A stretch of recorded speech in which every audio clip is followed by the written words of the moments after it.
Hi everyone, David Maley here, and today we're going to show you some really cool stuff. Not necessarily in Excel. I have Excel open here. We're going to do it in Power BI. I'm going to show you how to use RankX and do ranking in Power BI. So as everyone knows, here's an Excel spreadsheet. It's got data for a large conglomerate or large chain store, and it's reason codes. What they're doing is they're trying to see from district by store how many complaints they're getting, what the complaints are that they're getting in their customer service area or areas. So it's got reason code, and if you look here, you can quickly do a pivot table, right, in Excel, and you can quickly get the count and the rank. It's very simple. All you would do is do count of the reason codes, and then you would just show it as rank. It's very simple. You would just right-click on it and change the data type to show values as rank, and right here. But you can't do it quite like that in Power BI. So if I go from here with this same data, right, and I go into Power BI, I want to be able to do this. This is where I've already built it out. I want to have the same thing. I want to have rank and I want to have count, right? And so the primary part that's hard is rank, right? Because rank is not a function that you can go and just pick out of your data values in Power BI like you could in Excel. So how do I go about doing that? So if I click on this box is a table, right?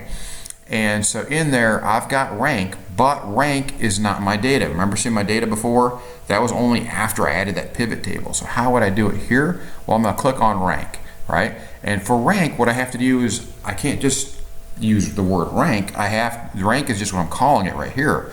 But when you right click on your sheet, you right click on this, you put a new measure in, then you'll get measure equals blank, right?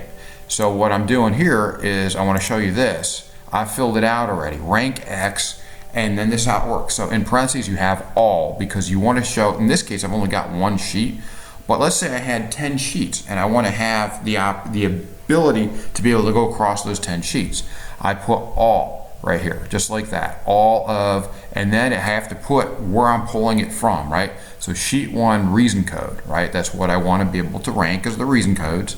And I want to be able to rank it by what? So the second thing is make sure you put this parenthesis right after it, because if you don't, it won't work.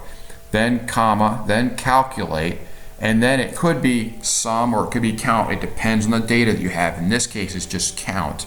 So it's count of the reason codes. That's all I did. Now I could have count of sheet 2 reason codes or sheet 2 something else, sales, whatever it is I want. But that's what you have to do right here. So it's rank X all sheet 1 reason code. That's what I did here, right? So that's the reason codes right here. And then I'm calculating the count of that reason code. So when I do that and I put it in rank right here, I can then select this. So when I come in here to my table, right, I can actually bring in rank like I did. I just pull that from here right to there and put it in there. That's how that works. So then once I have that, and you can see it right here, I have, the reasons, duplicate cases, employee complaint, invalid coupon, price issue, and see now it's by rank. It's ranked by rank, right? So 5, 3, 4, 2. Well, actually, it's not really in rank or in order because it's got a 1 and then a 2. But we could go and change that. We could go and click this, right? And it thinks and it puts it there. It is in order now. 5, 4, 3, 2, 1. Or we could put it the other way. Let's say I want it 1, 2, 3, 4, 5. There it is. So by clicking that again, it's 1, 2, 3, 4, 5. Obviously, it counts the highest here for pricing issues, then product out of stock, employee complaints, invalid coupons, duplicate cases. And of course, you're not going to leave it with just a table. Power BI is a powerful tool to be able to visualize stuff. So what you want to do is go and stick it in something like this. So if I go down here, I've got reason code in here, and what I've done is so the axis is reason code, right? So that's right here. That's the axis. And the values I have are rank and case ID, right?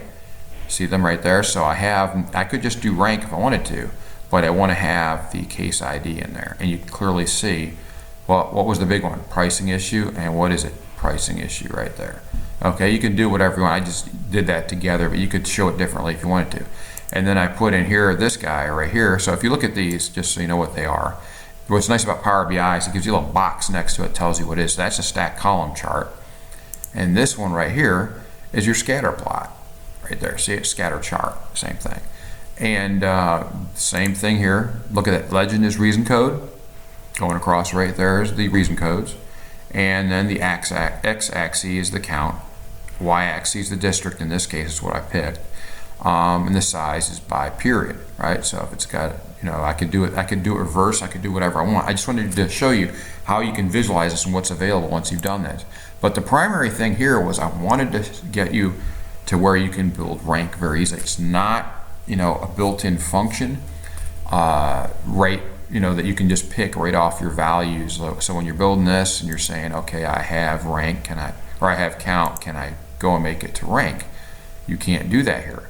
So what you have to do instead, again, is you have to build a measure based on that. So you just go to your sheet that you want to put it in, right click on it, put new measure, right?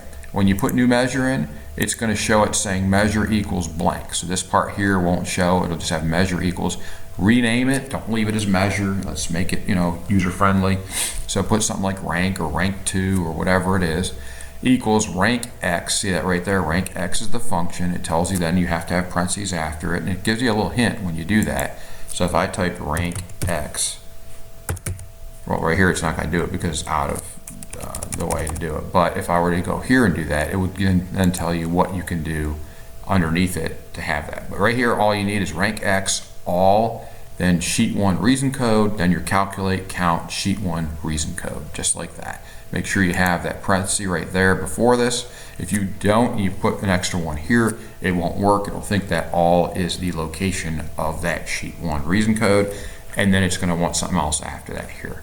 So that's how you do that. When you're done, once you've completed your code right here for the rank X, then you go right here. So this is DAX, by the way. That's the code that Power BI uses. So then you just go right here, you click this, commit. It'll either let it commit, what you did here. If it doesn't, it'll give you a little yellow bar underneath that tells you an error, and it'll tell you what the error is. You had wrong data types, you had wrong reasoning, there was something, you left a value out that you need to add, whatever it is. Then you can hit close once you've done that. And then you can also click here to do the same thing, and then your rank will be saved, and then you can pull it in just like I did here. So again, this is where I started with that was a table right here, and then the values, reason code and count, and then I took and added the rank in there.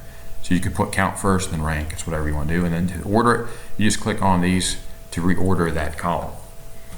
Hope you found this helpful and entertaining, and please take a moment to like, subscribe, and make sure you click that bell so you get notified every time I put out a great video like this. All these videos, by the way, that I'm doing are actual processes and little tasks and help reminders and other things that we actually use in data science at a large global Fortune 200 company with over 500,000 employees and over $70 billion in revenues. So I'm a data scientist at that company, and we use this every day.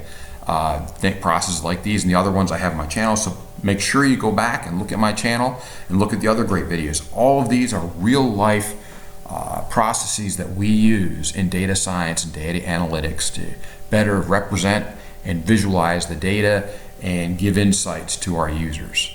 Thanks again, and have a great day.